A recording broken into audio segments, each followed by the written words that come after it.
Meus irmãos, boa noite. Eu estou surpreso e alegre por estar com vocês. Surpreso porque eu imaginava que ia falar numa escola, 40 pessoas, e estou numa igreja com mais pessoas. No contrato não dizia isso.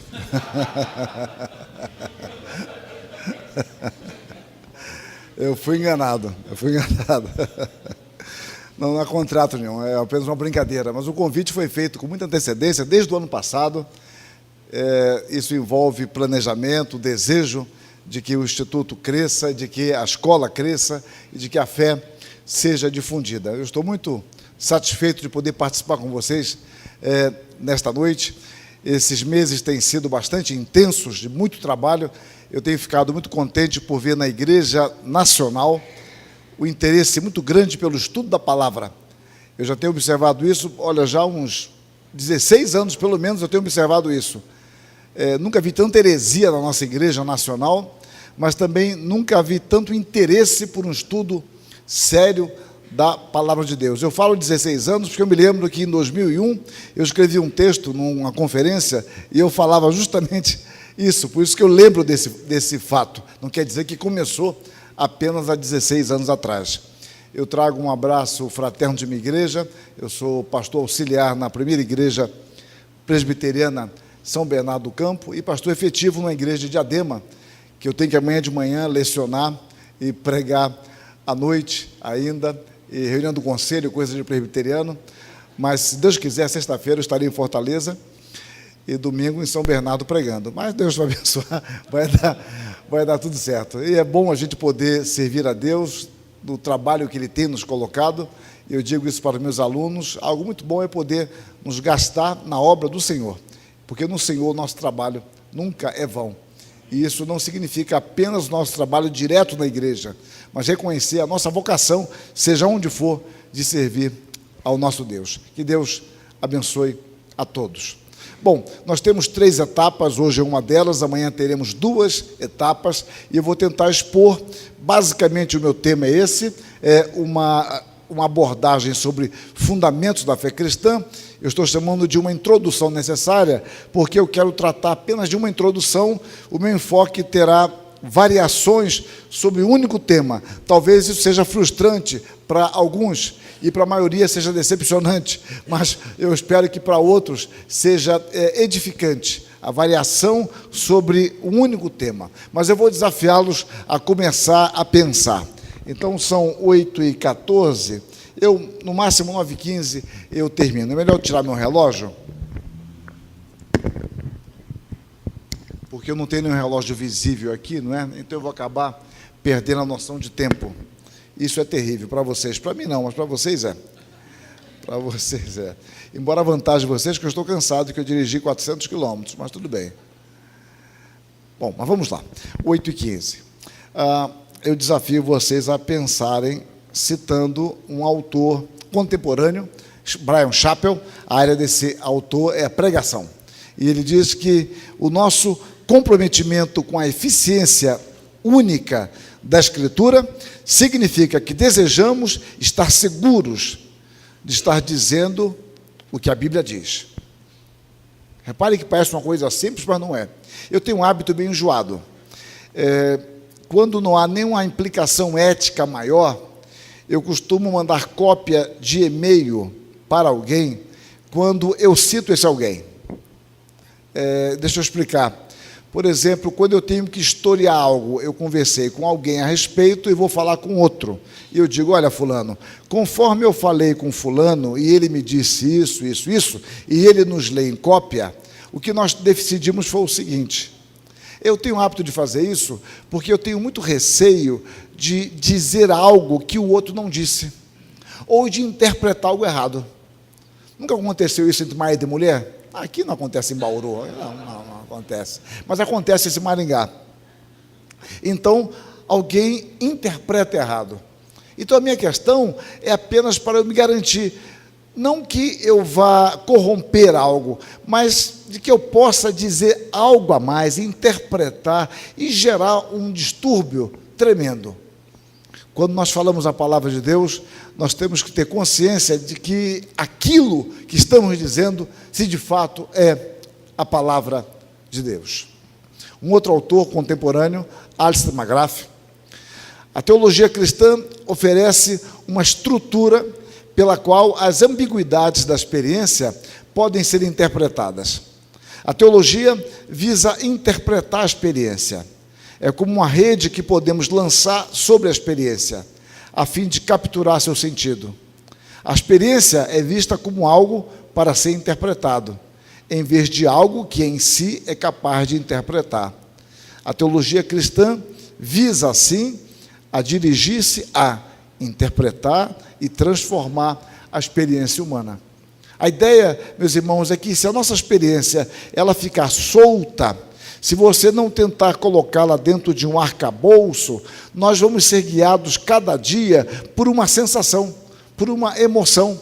E nós cada dia seremos pessoas diferentes, nós vamos sustentar coisas diferentes de acordo com as sensações que vamos tendo. Experiências que eu sinto aqui, amanhã eu sinto acolá, hoje eu estou mais alegre, hoje eu estou menos alegre, hoje eu tomei um calmante, outro dia eu não tomei. Então eu vou sendo conduzido por isso. E é preciso que nós entendamos que a experiência cristã, por mais relevante que ela seja, ela não pode ser o padrão de nossa interpretação bíblica. É preciso que a nossa experiência seja submetida a isso que o autor chama de arcabouço teológico, que nada mais é do que uma visão clara das Escrituras, porque é a palavra que vai dar sentido à nossa experiência e não a nossa experiência à palavra, porque senão nós iríamos cair numa questão de gosto. Eu acho, eu penso, eu sinto, e cada um, então, segue o seu próprio caminho, conforme as suas sensações. Bom, introdução. O mundo do conhecimento pertence a Deus. É Deus que é o autor de todo conhecimento, e é Deus quem se revela. Nós não podemos invadir o conhecimento de Deus. Nós não podemos conhecer a Deus sem que Deus se dê a conhecer. Então, todo conhecimento que o homem possa ter, quer seja o conhecimento da experiência, empírico, quer seja o conhecimento científico, quer seja o conhecimento teológico, este conhecimento provém de Deus. Por quê? Porque o grande laboratório de qualquer conhecimento está na criação. A criação é o grande laboratório que Deus deu ao homem. Mesmo esse laboratório estando danificado por causa do pecado, e esse laboratório tendo se corrompido, ainda os céus proclamam a glória de Deus. Não proclama com a mesma eloquência diante do pecado, mas proclama ainda. É claro que o homem natural, ele não consegue enxergar a glória de Deus na natureza, mas o homem regenerado consegue. Por isso que eu escrevi um livro dizendo, o Deus que fala, porque Deus fala de formas diferentes, mas Deus fala na natureza e fala na sua palavra. São livros diferentes, mas a mensagem é a mesma. Deus é um Deus que fala. Desta forma, podemos dizer que não existe conhecimento fora de Deus. Se não existe conhecimento fora de Deus, não há contradição no conhecimento.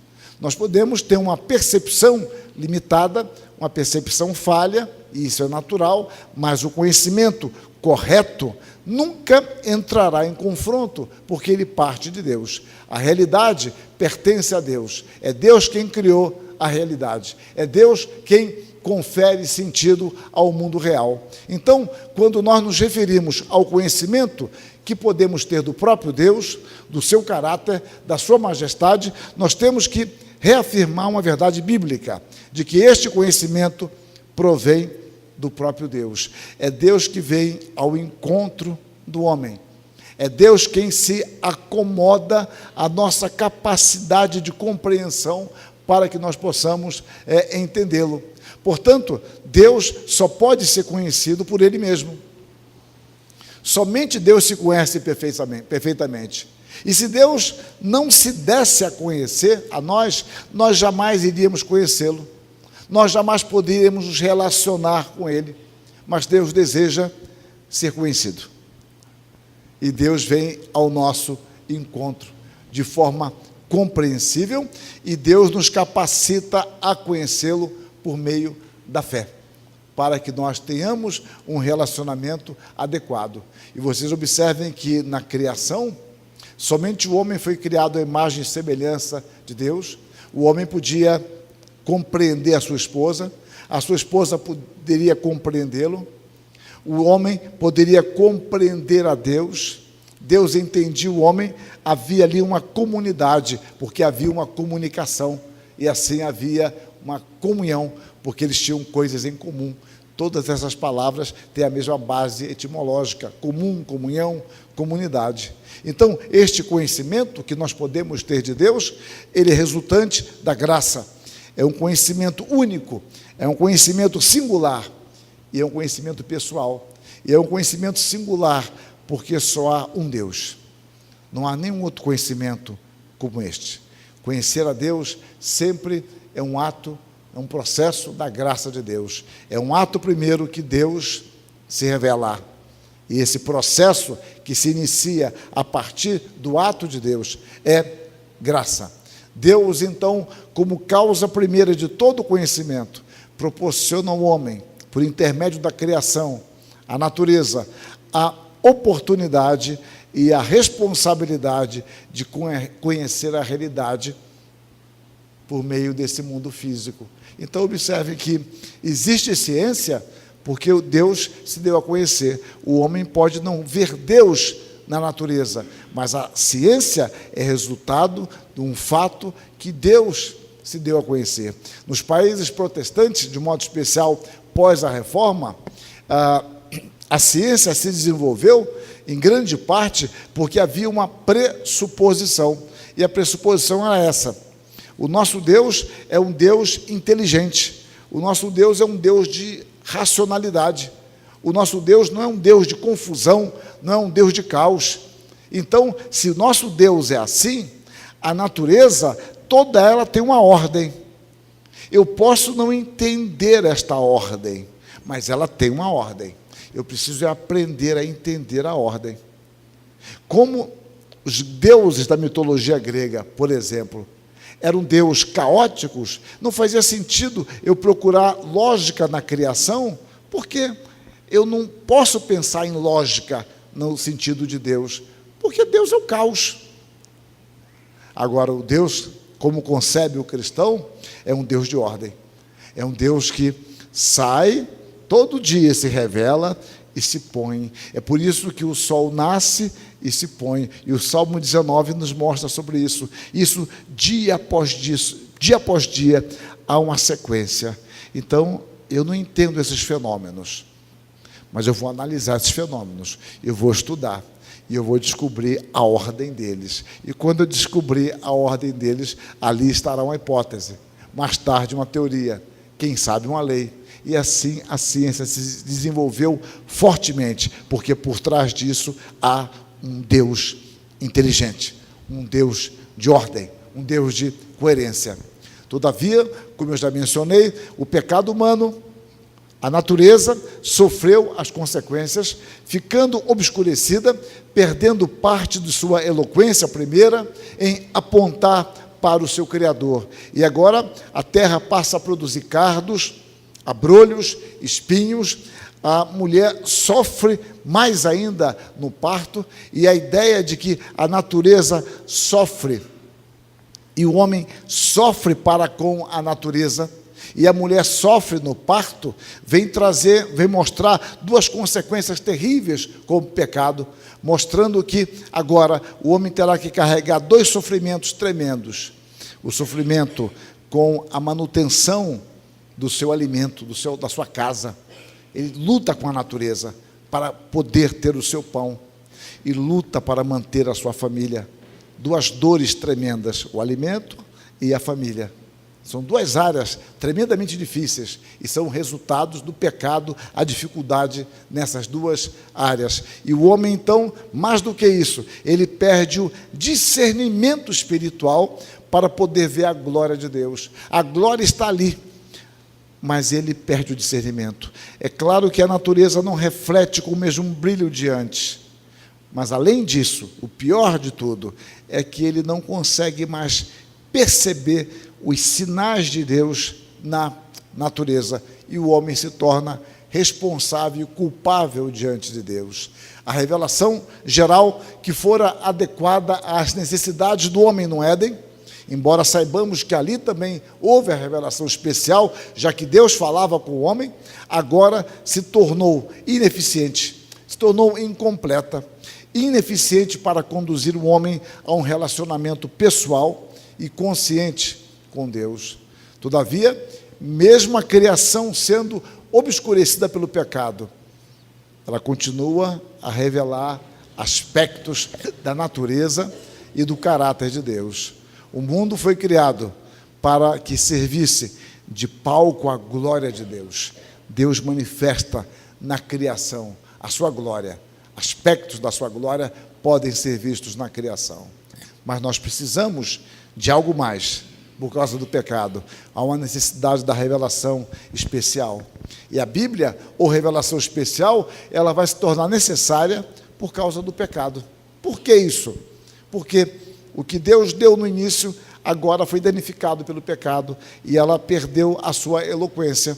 E ao longo da história, então, Deus separou, Deus preparou homens para que registrassem de forma exata e de forma infalível os seus desígnios. A palavra de Deus, então, escrita, foi, dentre outras coisas, o corretivo às ideias disformes, que pode dar-nos a natureza em seu estado caído. E é um fato que o homem, sem a palavra de Deus, ele tende a ou desprezar a natureza, ou adorar a natureza. É a palavra que nos dá uma visão correta. E é preciso que nós entendamos que quando você supervaloriza algo ou desvaloriza, você está sendo injusto. A justiça está em saber enquadrar algo dentro do seu lugar correto. Então, o homem sem Deus, ou ele comete um pecado contra a natureza, desprezando, é o pecado ecológico, ou ele adora a natureza, fala da mãe natureza. A palavra de Deus vem para nos dar uma diretriz correta, para que eu possa olhar a natureza, ver que ela é boa, ela é uma criação de Deus, ela foi feita por Deus e traz refrigério para nós, ela nos traz alegria, ela nos traz inspiração, mas ela não é Deus, ela não é perfeita.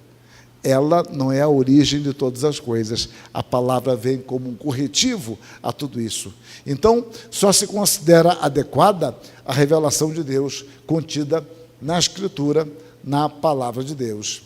Então, ainda que os sinais da majestade de Deus se encontrem espalhados em toda a criação, somente por intermédio das Escrituras, o homem pode ter um conhecimento de Deus livre de superstições. E quando o homem vai se afastando das Escrituras, ele vai cada vez mais criando superstições. A volta da reforma às Escrituras foi justamente para corrigir isto. E observe que quando nós vamos nos afastando das Escrituras, nós vamos implementando coisas, vamos inventando coisas. Eu observo isso no seminário. Eu trabalho em seminário há muitos anos. Então, eu tenho a honra, a alegria de ter alunos que dê aula para o pai, para o filho, espero um dia dar para o neto também. E acontecem coisas curiosas. Às vezes me perguntam histórias. Reverendo, é verdade que aconteceu assim, assim, uma história assim? Eu falo, não é bem assim, não. Aí, quando você vai contar a história, gente, na maioria das vezes, tem pouco a ver com o que aconteceu. Pouco a ver. Incrementam tanta coisa, que não tem nada a ver. Eu me lembro de uma história que uma vez, eu estava dando aula, tem uns 15 anos atrás, e à tarde, e entrou um passarinho dentro da sala. Eu gosto muito de passarinho, enquanto ele não está cometendo o ato de alimentos com seus dejetos em cima do meu carro. Então, Maringá tem muito disso. Então, ele entrou na sala voando e tal. Eu falei, passarinho miserável. Brinquei assim. Brinquei com ele e tal, e ele voou, foi embora, né? Voou embora. A história daqui a uns anos estava assim, que o passarinho entrou em sala, eu peguei minha apostila, saí correndo atrás do passarinho, falei, sai, seu passarinho, usando um termo teológico que eu não posso usar aqui, miserável, etc. Quer dizer, como é que agora eu com a apostila correndo atrás do passarinho? Isso é que chegou, e o aluno já purificou a história, que devia ter mais coisas. Então, eu quando quero mostrar isso em sala, já brincaram do telefone sem fio? Já brincaram disso? Gente, é uma coisa terrível. A história vai mudando. Olha, no final da história é uma catástrofe. Isso num espaço de 15 minutos. Você conta para um, conta para outro, conta para outro. É terrível. Imagine, meus irmãos, sem as Escrituras. Noé, então, que caiu do cavalo quando conversou com Pedro, que traiu a Jonas, que comeu a baleia. Então, era ser um negócio assim. A coisa ia ser assim, a narrativa das Escrituras. Deus nos deu as Escrituras e nós temos que sempre voltar a ela. Ela nos corrige dos equívocos, das interpretações. E eu estou falando de equívocos só de histórias, sem falar da teologia, da nossa volta constante à palavra de Deus. Todavia, os dois livros, a natureza e a escritura, sobrenaturalmente, produzidos por Deus, trazem a mesma mensagem, visto que procedem do mesmo autor. Para o crente, toda a revelação é sobrenatural, testemunhando e apontando para o seu Criador. Isso nos leva ao conceito, para nós, um pressuposto fundamental para nós, é a suficiência das Escrituras. A Escritura, ela vai dar ao homem a resposta adequada às necessidades de que tanto carece, apontando para Jesus Cristo e para o poder de Deus. Examinar as Escrituras, diz Jesus Cristo, porque julgaste nelas a vida eterna, e são elas mesmas que de mim testificam. Então a palavra de Cristo é esta, examinai as Escrituras. Elas dão testemunho de mim. Essa é a carência do homem, ainda que por vezes ele não tenha consciência do que ele de fato necessita. Nas Escrituras encontramos a esperança da vida preparada, realizada e consumada pelo Deus triuno. Paulo diz que tudo aquilo que outrora foi escrito para que pelo consolo das Escrituras tenhamos esperança. A Escritura nos instrui, nos consola e nos dá esperança. A constatação da revelação de Deus gera em nós, então, ou pelo menos deve gerar, dois sentimentos. Primeiro, de humildade, por sabermos que tudo o que temos e sabemos provém de Deus. Sem mim, diz Jesus Cristo, nada podeis fazer. Paulo recrimina aos arrogantes coríntios, dizendo, o que vocês têm que não receberam? E se vocês receberam, por que se vangloriam como se não tivessem recebido? Então, humildade. A segunda atitude é de alegria, por ter acesso à revelação de Deus, que é a verdade. Deus se deu a conhecer de forma compreensível e de forma verdadeira. É muito curioso isso, quando você encontra um livro que você desejava muito, a alegria de alguém, quando encontra num catálogo um livro, ou quando chega, você deseja muito uma coisa, pode ser um livro, pode ser um selo. Eu me lembro quando tem uma empresa que começou a fazer isso há uns poucos anos atrás, aquelas figurinhas, né? Figurinhas. Quando eu era menino, tinha aquelas figurinhas de geladeira, relógio, que ninguém ganhou aquilo. Quando completasse, ganhava uma geladeira, ganhava um rádio de pilha. Eu me lembro de alguém ganhar pilha. E nem existia Duracell ainda.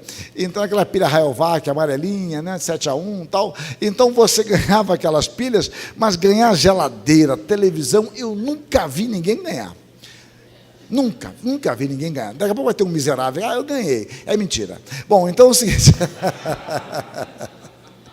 É que sempre tem alguém para contrariar, o espírito de contradição.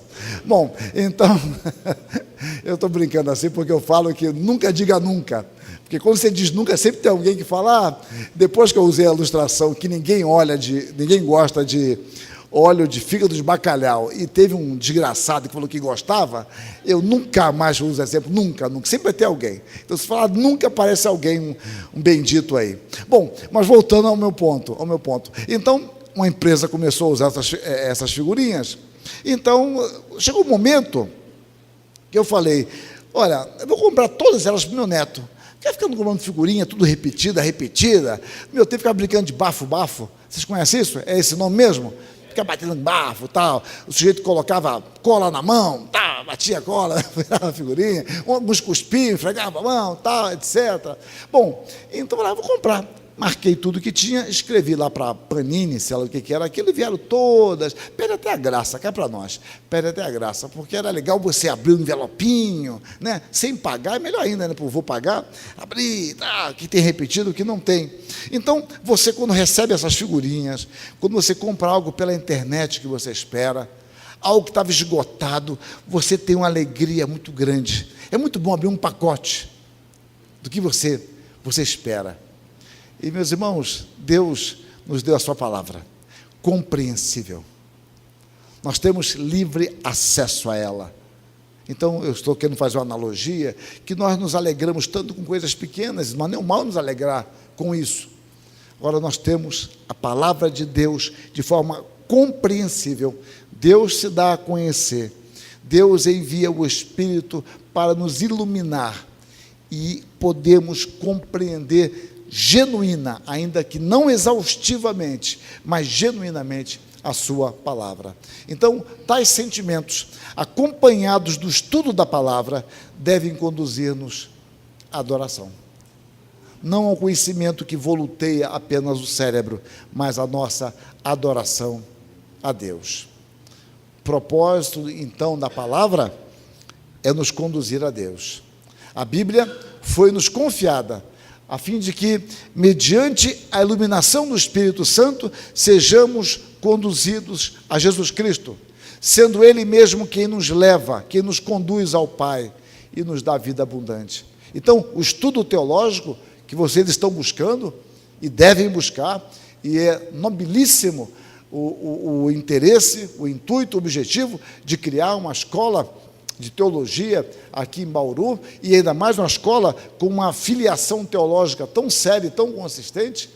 Isso é muito bom, e aqueles que procuram fazem muito bem, e devem fazê-lo para conhecerem mais a Deus, porque a teologia, ela é fundamental para isso, ou seja, nós buscamos a palavra para que possamos conhecer mais a Deus. E quanto mais nós conhecermos a palavra, e a teologia nos auxilia nisso, para entendermos mais amplamente, mas não para terminar aí, mas para sermos conduzidos a Deus. Então, o grande teólogo é aquele que conhece mais a Deus, que tem uma vida mais piedosa, não simplesmente alguém que conhece mais nomes de teólogos. Mas eu vou falar sobre isso mais amanhã.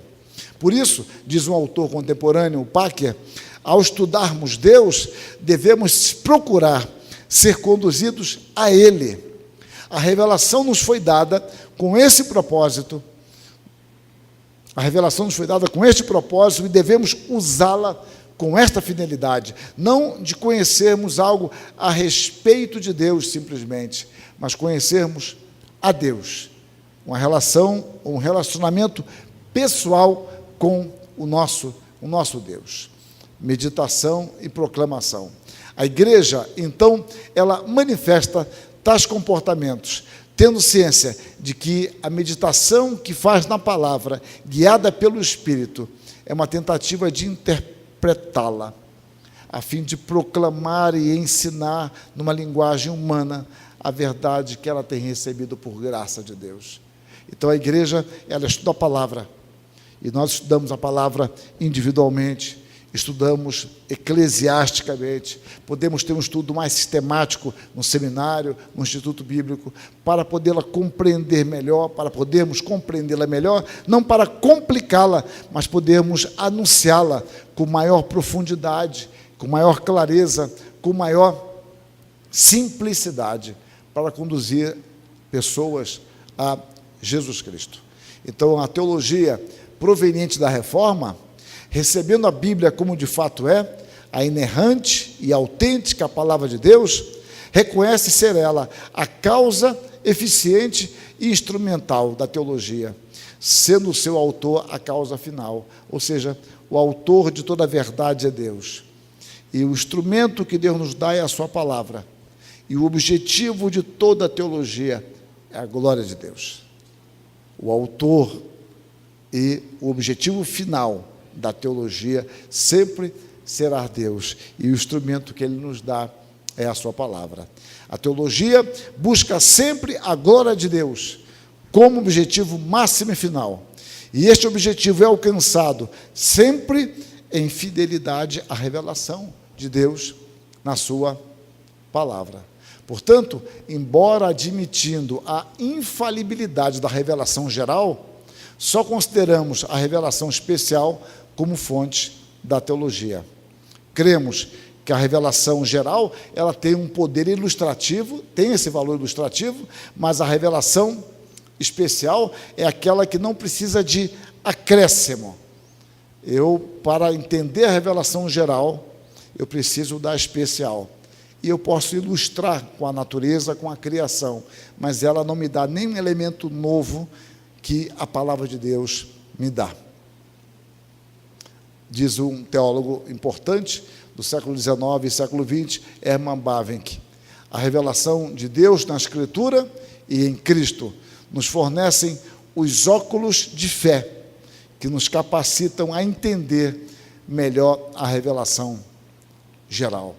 Essa figura dos óculos já foi usada no século XVI pelo reformador João Calvino. É uma figura muito boa. É muito curioso, quando a gente passa dos 40 anos, o nosso braço vai ficando curto, né? A gente não quer usar óculos, tem gente que não gosta de usar óculos, aí fica lendo, né? Essa lei aí quer esticar o documento, não quer ler. E eu falava para minha esposa: pendura uma cordinha. Ah, não quero pendurar cordinha, não. Então, leia assim, fazia a testa. Marido chato, né? Porque começa a fazer careta para ler, né? Fazer testa, aí depois haja creme, né? Haja creme. Bom, aí é um problema, né? O L'Oréal é caro. Bom, então é o seguinte, melhor do que o Lancôme. Bom, mas então, embora mais barato. Bom, voltando aqui ao meu ponto teológico, então você começa a ficar com o braço curto, mas os óculos, é muito interessante, os óculos, porque você sem óculos é difícil se comunicar. Eu não preciso dos meus óculos, basicamente, para falar aqui. Mas se eu tirar meus óculos, é muito esquisito. Olha, é muito esquisito para mim. Porque eu não os vejo. E eu não os vejo prejudica a comunicação. É diferente. É algo muito curioso. Como alguém um dia me ensinou isso. Você não dirige só com os olhos, você dirige com o ouvido também. Parece que não, mas tem hora que salva você e o motoqueiro é o ouvido. Embora você não fique pensando nisso o tempo todo, não é? Você acha que é somente os olhos. Então, voltando à ideia dos olhos, você precisa dele para ter uma dimensão correta da realidade. Então, a palavra de Deus, ela vai nos dar uma dimensão correta para que eu saiba interpretar. De repente, algo se configura a nós com uma lente enorme, parecendo a coisa mais importante do mundo. E a palavra de Deus, dentro de uma lente correta, ela nos mostra que aquilo não é tão importante como se parece. Às vezes alguém mostra algo a nós que parece totalmente irrelevante, igual contrato de banco. E a palavra de Deus nos mostra a relevância daquilo. Então, somente pela palavra, nós poderemos ter capacidade de enxergar a vida com maior clareza. A palavra de Deus é fundamental, indispensável para a vida cristã. Então, o nosso conhecimento, ele é precedido de revelação.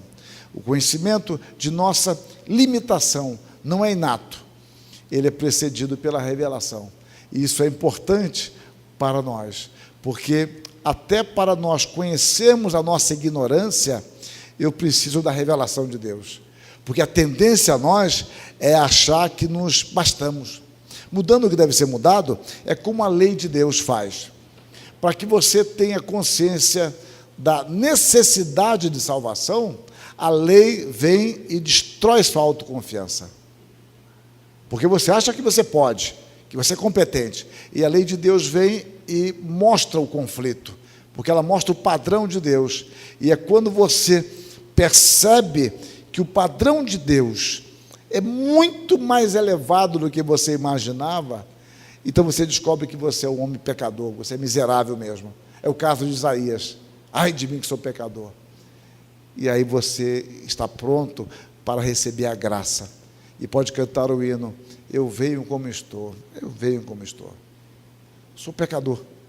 Então, a nossa limitação, ela precisa da revelação para tomar consciência, porque eu, em geral, chego diante de Deus, tendo a chegar muito cheio de mim mesmo. Sem a revelação, não há, então, nem fé em Deus, nem a negação de Deus, nem a suspeita de que eu não posso conhecer a Deus. Eu não sei nada sobre Deus. É o Deus que se revela, que se dá a conhecer. É no encontro com Deus que tomamos conhecimento de nossas limitações. Se eu perguntar aos estudantes aqui presentes, de qualquer área, pode ser a área que for, e eu tenho certeza, se eles pararem para pensar nisso, eles vão me dar razão, que quando eles começaram qualquer curso, pode ser medicina, pode ser engenharia, pode ser direito, pedagogia, filosofia, teologia, no primeiro ano de curso, eles tinham a sensação de saber mais do que no quarto ano, ou no quinto ou no sexto ano. É uma coisa muito curiosa. No primeiro ano, o aluno tem a sensação de saber mais do que a sensação que eles têm no último ano. Repare, não estou dizendo que ele saiba mais do que no último ano. Não, é claro que não. Eu estou falando de sensação. A ideia é de que quando você é ignorante absoluto, você se sente muito sábio. E quando você vai estudando, você vai descobrindo como você sabe pouco. E quando você se forma, então, meu Deus, eu vou começar agora. Gente, dá para ficar mais um ano aqui dentro? Não, 2 aninhos só. Como é que eu vou clinicar amanhã? Como é que eu vou clinicar amanhã? Como é que eu vou dirigir uma igreja amanhã? Como é que eu vou entrar em sala de aula amanhã? Eu estou apavorado. Não é que você saiba menos, você tem a percepção de que sabe pouco, porque até para saber que você é ignorante, você tem que saber alguma coisa. E é terrível, né? Até para você saber que é ignorante, tem que saber alguma coisa. Então, por isso que quando o cara sai, eu sou ignorante, pô, esse cara é a cabeça, hein? Bom, então, é no encontro com Deus que eu tomo conhecimento das minhas limitações. Sou pecador, sou miserável pecador. Davi, quando tem um encontro com Deus marcante, ele fala: olha, pequei contra ti somente. Ele não busca subterfúgios. Todo mundo peca, eu pego, tu pegas, ele peca, nós pecamos, vós pecaste. Não, eu pequei. Eu sou miserável mesmo, não tem conversa. Ele não quer saber do pecado dos outros, não quer saber de amenizar pecado. Diante da glória de Deus, nós vemos a nossa condição, e Deus se manifesta assim, para nos atrair para Ele, destrói a nossa torre de marfim, não é? As nossas construções que achamos que são super poderosas. Quando eu era criança, eu ia na praia, e a gente via muito aqueles filmes de guerra, né? Não é bem de guerra, de espada, né? Filme de espada, e a gente via aqueles castelos medievais, aqueles fossos. Eu gostava de ver aqueles filmes de fosso, Ivanhoé. Então eu ia para a praia, eu ficava observando até onde a onda estava indo. A onda ia tal, e a água ia até ali. Eu fazia um pouquinho mais recuado, porque sabia que a onda ia chegar lá, cavava tipo um fosso bem grande, e depois construía um castelo. Aí daqui a pouco vinha a onda, começava a cair naquele fosso, eu esvaziava, até que vinha uma onda, destruiu o castelo todo. Eu ficava meio frustrado e me alegre, porque eu planejava um pouco aquilo ali, era muito gostoso brincar com aquilo. O fato é que nós, às vezes, construímos coisas assim, aqui ninguém me atinge, aqui ninguém me atinge, eu estou seguro. E vem Deus e destrói toda a nossa segurança. A gente vê até no campo físico, né? Eu falo para meus alunos que está tão bem, tá bom, basta uma tonturazinha. Quando eu estou fazendo uma curva dirigindo, assim, eu fico pensando, e se eu ficasse tonto agora, hein? Nem queiram pensar nisso, é terrível, né? Eu vindo para cá hoje, de Maringá para cá, vim na estrada, é muito boa, né? De Marília para cá, e tinha umas curvinhas bem fechadas, né? Eu gosto de curva. E pensava, olha aqui, ó, legal, se tivesse um pouquinho tonto, uma labirintitezinha aqui, deve ser legal isso, né? Aí o que acontece? Está tão seguro, né? Tão seguro, mas uma coisa assim. Então, desmantela tudo. Né? É uma coisa tão simples, um senso de tontura, né? Como alguém que se abaixa, de repente se levanta, vê tudo rodando. É uma coisa tão simples. A nossa segurança, ela é muito falha. No campo espiritual, é nosso encontro com Deus que mostra as nossas limitações. Em Cristo, somos confrontados com o clímax e plenitude da revelação de Deus, né? Jesus Cristo, nós nos confrontamos com Ele e vemos então a nossa pequenez, aquele no qual habita a plenitude da divindade. Jesus Cristo é a medida da revelação. Então, para nós reformados, é a palavra de Deus que deve dirigir toda a nossa abordagem e interpretação teológica, bem como de toda a realidade. O Espírito, por intermédio da palavra, é quem deve nos guiar à correta interpretação da revelação. Devemos submeter a nossa teologia sempre a um reexame bíblico, pedindo a Deus que tenha misericórdia, que nos dê discernimento na sua palavra. Na Escritura, nós temos o nosso padrão e temos o nosso apelo final. Isso me conduz ao meu primeiro ponto: teologia e pressupostos. Vocês não trabalham sem pressupostos, nem eu. O pastor Roberto, que eu já descobri que ele tem outro nome, é o Júnior, né? Então, descobri hoje. O cara falando comigo no WhatsApp, o Júnior, eu falei, quem é você? Júnior, eu conheço o Roberto, o Júnior não. Conheço o Roberto, conheço o Fernando, o Júnior não sei quem é. Bom, então, ele me deu o endereço, ele queria me receber, eu falei, vamos fazer o seguinte, para você não ficar amarrado comigo, me dê o endereço do hotel. Ele me deu o endereço do hotel, eu coloquei no WhatsApp e vim, deu certinho. É difícil o WhatsApp dar certo, mas deu. Comigo deu certinho hoje, 3 horas e 55 minutos cravados. Eu gosto muito de precisão de tempo. Bom, legal. Eu parti do pressuposto que ele não estava mentindo. Que o WhatsApp não estava me enganando. Vocês, quando vieram para cá, pressupuseram que aqui era o local certo. Quem veio de ônibus, é possível que alguém tenha vindo de ônibus, que o ônibus que passa aqui perto, o letreiro não estava mentindo, que aquilo é assim mesmo. Se alguém veio de táxi, é a mesma coisa. Se alguém veio de Uber, não sei se tem Uber aqui, tem, que bênção. Que bênção, que é isso? Muito bom. É que Maringá não tem. Então, eu já nem vou mais de carro para o trabalho. Mackenzie, eu vou de Uber agora. Bom, então, você pressupunha também que aquilo que diz lá no Uber, lá, o motorista, aquele lá, João Galberto, que o número dele 666 equivale à placa, tal. E você pressupõe. E ele pressupõe também que quando vê você, é você mesmo. Que sua nota é 5, tal. Bom, então tudo isso são pressuposições. Ninguém trabalha sem pressuposições. Então a nossa vida é regida assim. Você não para pensar muito nisso, exceto quando algo é quebrado ou quando algo falha. Algo quebra. Bom, então nós não fazemos teologia também sem pressuposições. A teologia evangélica compreende que a sua reflexão não é feita sem pressupostos. Positiva e, essencialmente, ela tem compromisso com o seu anúncio e proclamação.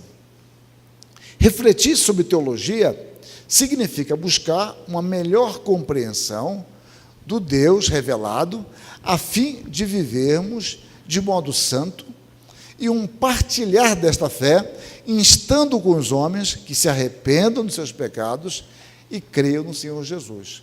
É claro que, antes de falar sobre o pressuposto, eu já estabeleci um pressuposto muito claro. Qual foi o pressuposto que eu estabeleci? Quem se arrisca? Pelo menos.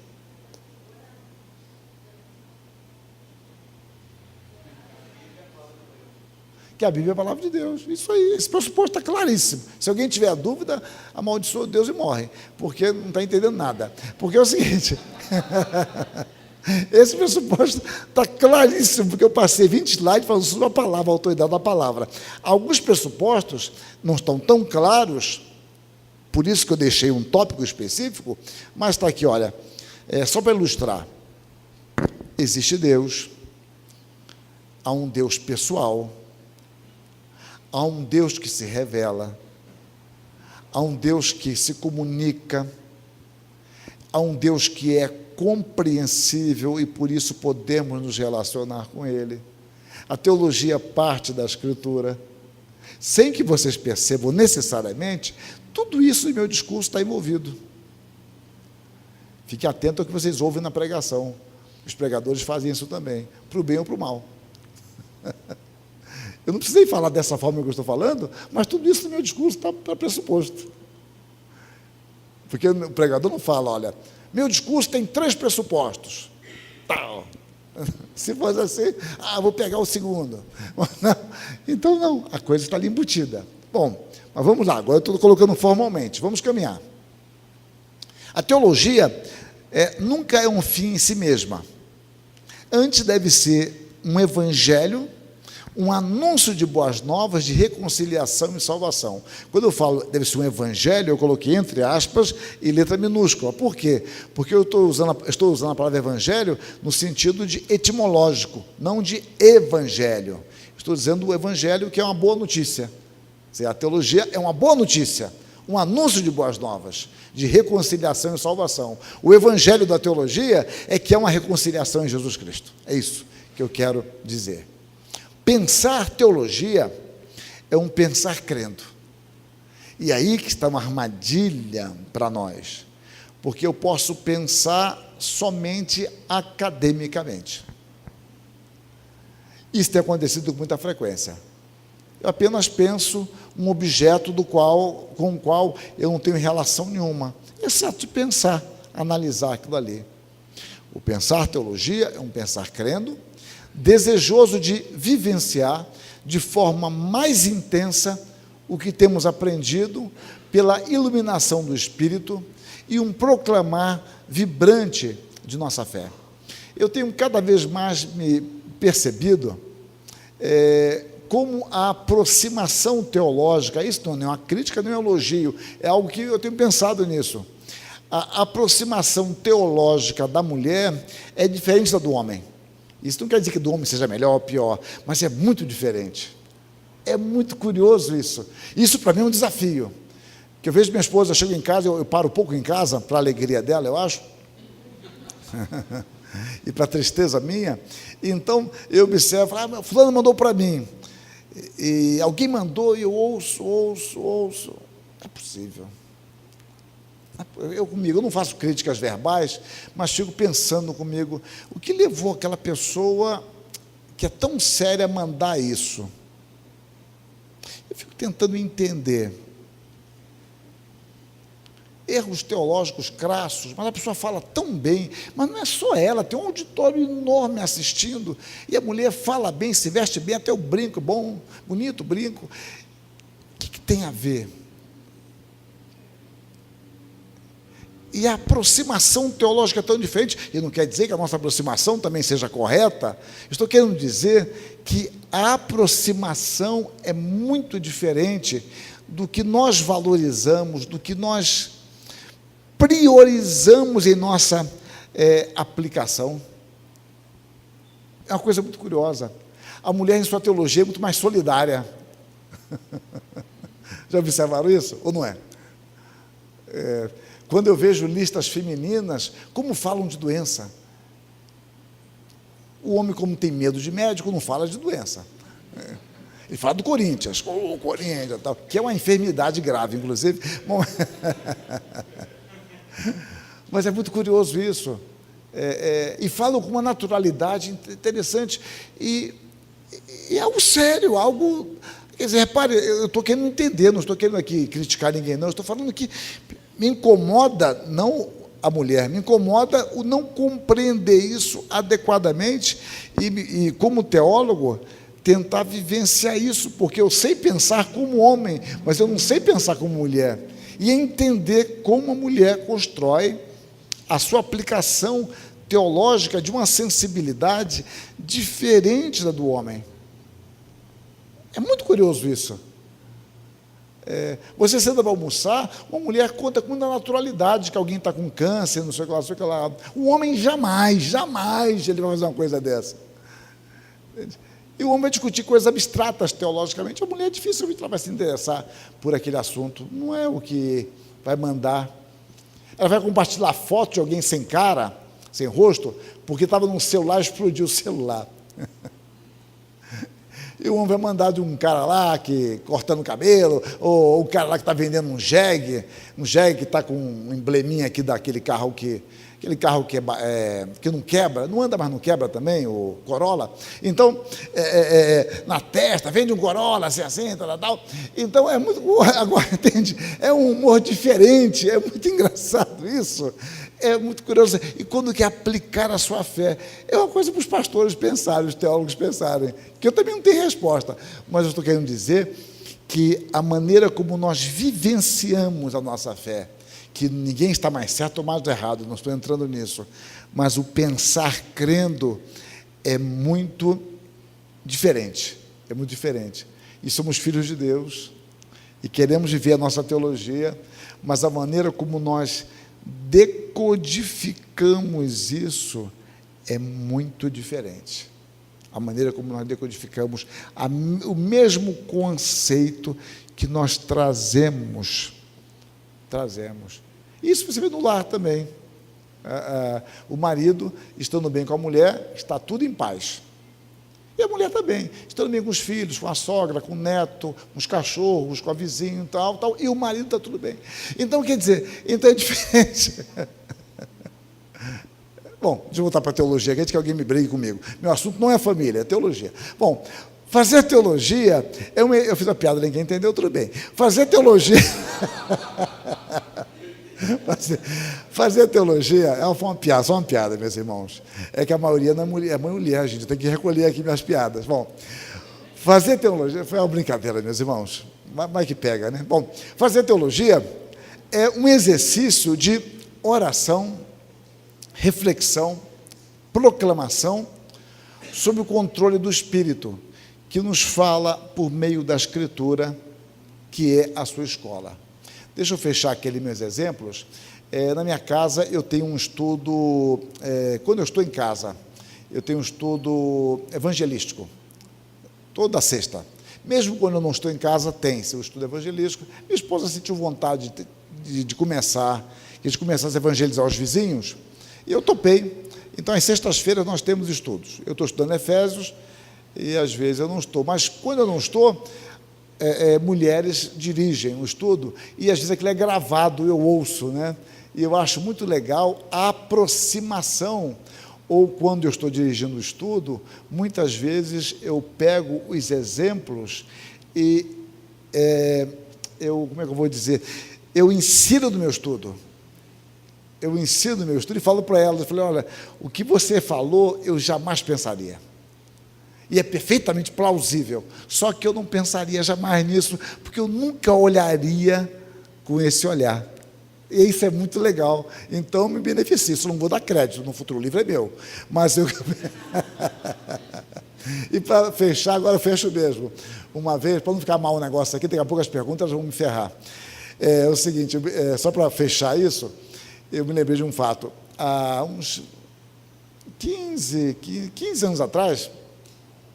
uns 15 anos atrás, eu fazia estudos, eu era pastor em Osasco, eu fazia estudos que eu chamava de indutivos, com os adolescentes da igreja. Só que eu era uma igreja muito família. Então, o estudo que eu fazia com os adolescentes, e avô, e avó, e a mãe, filho, gato, é tudo. E eu gostava. Eram uns pequenos estudos que eu fazia antes do culto. E um dia eu fiz um estudo em cima de Ananias e Safira. Na realidade, eram perguntas que eu fazia e deixava o pessoal sair em grupo. E depois o pessoal voltava para responder as perguntas. E Ananias e Safira, eu fiz uma pergunta. Foi a partir daí que eu comecei a observar isso. Uma das perguntas era, você consegue observar em Ananias e Safira uma coisa positiva? Algo positivo em Ananias e Safira? Ninguém conseguia achar nada, adolescente, nada, homem, nada, mulher, nada. Aí teve uma senhora muito modesta, E ela pediu a palavra, ela não abria a boca da escola dominical, que eu lembre. Ela falou, pastor, eu vejo. Eu falei, pois não, minha irmã. Olha, a cumplicidade. Eu nunca esqueci isso. Eu falei, tinha que ser uma mulher para ver isso. Cumplicidade. Mas eu nunca esqueci isso. E até hoje eu uso como exemplo esse fato. Que, gente, é uma aproximação interessante. Jamais um homem falaria isso. E se falasse, eu falo, esse cara está atravessado. Porque não é possível. Geograficamente, é claro, no meio da igreja. Bom, mas entende, esse exemplo para mim, eu acho que fica bem claro, é um tipo de observação que para um homem, ele nunca fala assim, a cumplicidade, que isso, que é cumplicidade, rapaz, fala direito aí, transtorno, é isso. Bom, mas é interessante, né, cumplicidade, e eu acho que essa mulher tem razão, eu acho que a perspectiva dela era correta, mas eu nunca pensei naquilo, e nunca pensaria se ela não tivesse dito. Eu achei muito interessante, eu nunca esqueci desse fato. Mas voltemos aqui, eu só tenho aqui uns 8 minutinhos, para vocês uma eternidade, para mim apenas 8. Continuemos aqui. A teologia, portanto, não substitui a Escritura, antes ela é sua serva. A Escritura é senhora, a teologia é serva da Escritura. A nossa proclamação não toma o texto como pretexto, não o usa, antes o servimos em nossa grandiosa e responsabilizadora missão de expô-lo e aplicá-lo. Então, nós não usamos o texto, nós servimos o texto. Eu vou usar o texto. Que usar o texto, cara? Que isso? Você é doido? Vou usar o texto. Você não tem essa liberdade, não. Você vai expor o texto, vai servir o texto. A teologia deve ser uma exposição da Escritura. E a gente observa que aqueles teólogos que menos erraram são aqueles que expuseram a Bíblia. Quando você começa a pensar fora das Escrituras, olha, vai dar bobagem. Pode ter muitos discípulos que acham fascinantes suas abstrações, mas não edifica, não constrói. Seu caminho em geral é sair da igreja, mais cedo ou mais tarde. De nós, teólogos, servos em Cristo, no serviço de sua igreja, não se espera brilhantismo especulativo, mas sim que sejamos fiéis ao nosso Senhor, que nos deu a sua palavra e nos comissionou a edificar o seu povo por meio de seu ensino. A grande virtude de quem serve é ser encontrado fiel. É porque você tem características que são essenciais para certas funções. E quando Paulo fala do que serve, ele está usando a expressão do mordomo. Aqui, né, do mordomo, de onde vem a palavra economia, né? No grego lá é o economos, de onde vem o economista. Então ele está falando daquele escravo que trabalhava na despensa da casa. Então ele não fala se o escravo tem que ser alto, baixo, gordo, magro, mas esse mordomo, esse escravo que cuidava da despensa, ele tinha que ser encontrado fiel. Era uma virtude imprescindível. Então Paulo se coloca como um mordomo. Ele fala, olha, o que se espera desse homem é que seja encontrado fiel. Então nós somos mordomos de Cristo. Nós estamos ministrando na despensa de Cristo, e o que se espera de nós é que sejamos fiéis na administração da despensa do Senhor. A visão da teologia da reforma não significa, então, a sustentação de doutrinas exóticas e estranhas. Ela tem como fundamento a aceitação da autoridade suficiente das Escrituras para nos falar do Trino Deus, do homem e de toda a realidade, sob a iluminação do Espírito, tendo como objetivo principal glorificar a Deus em todo o nosso labor. A autoridade das Escrituras, para nos falar do Trino Deus, para nos falar do homem, da realidade do homem, buscando no Espírito Santo a compreensão disso, para que Deus seja glorificado. Então, a teologia, eu quero mostrar depois, é um ato de culto, visa sempre glorificar a Deus. A teologia deve ter sempre um compromisso com a igreja, leia-se, com os fiéis, no sentido de instruí-los, alimentá-los, corrigi-los, consolá-los e aconselhá-los. Eu, pessoalmente, tenho muita dificuldade em crer numa teologia fora da igreja. Uma teologia só de universidade, longe da igreja, eu tenho sérios problemas com isso, sérias dificuldades de uma teologia que se sustente fora da igreja. Ela não tem sustentação, ela não tem vida, porque ela corta justamente o seu cordão umbilical, que é com a igreja, que é nutrida pelo próprio Senhor Jesus Cristo. A verdadeira teologia só é de fato relevante se for bíblica. É por isso que todo teólogo deve ser um exegeta, já que é da palavra que brota a sua fé. A fé vem pelo ouvir, e o ouvir da pregação da palavra. O Senhor nos gera não de semente corruptível, mas de uma semente da palavra. E é de onde Ele tira todo o seu ensinamento. A infidelidade, então, não consiste apenas em ensinar heresia, mas também em não conduzir o povo de forma humilde e responsável à plenitude da revelação bíblica. Nós temos que ampliar o nosso conceito. Infidelidade não é ensinar algo errado apenas, mas quando você deixa de conduzir o povo de Deus a um conhecimento mais alto, você deixa o povo apenas no sopé da montanha e não o leva mais alto, você também está cometendo um pecado. Você está deixando o seu povo desnutrido, seu povo está desalimentado, porque você não tem levado o povo de Deus a um crescimento, a uma maior maturidade. E Deus chamou os pastores e mestres para que haja um desenvolvimento, para que todos sejam conduzidos à maturidade. Está lá em Efésios, capítulo 4, a partir do verso 11. Neste sentido, talvez muitos de nós tenhamos de confessar a Deus que temos sido infiéis. A teologia, portanto, ela não termina em conhecimento teórico e abstrato. Antes, se planifica no conhecimento prático e existencial de Deus, por intermédio de sua revelação nas Escrituras Sagradas, mediante a iluminação do Espírito. Conhecer a Deus é obedecer seus mandamentos. Aqueles que me conhecem, guardem os mandamentos. Quem conhece a Deus, obedece a Deus. Nós revelamos conhecer a Deus pela obediência à sua palavra. A boa teologia desloca-se da cabeça até o coração e finalmente até a mão.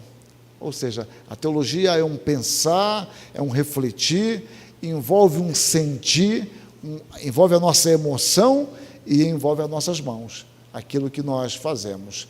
A teologia não pode ser um estudo descompromissado, feito por um transeunte acadêmico, que não tem horário, não está comprometido com nada. Ela é função da igreja cristã, dentro da qual estamos inseridos. Estudamos dogmática, eu já vou terminar.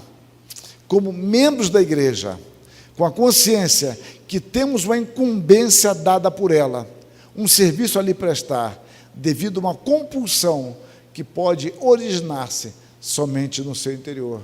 Esse é um dos grandes teólogos do século XX, embora com uma linha que nós não acordemos em tudo, o Emil Brunner. Pensamento dogmático não é somente pensar sobre a fé, é um pensar crendo. Isso é magnífico. Não é um pensar sobre uma fé qualquer, é um pensar crendo. É de uma igreja da qual eu faço parte. É de uma fé que tem a ver com a minha fé. É uma fé da qual eu partilho e da qual tem a ver com a educação dos meus filhos, com o meu relacionamento familiar, com a minha maneira de ver a vida, com a minha maneira de atuar no mundo e na sociedade.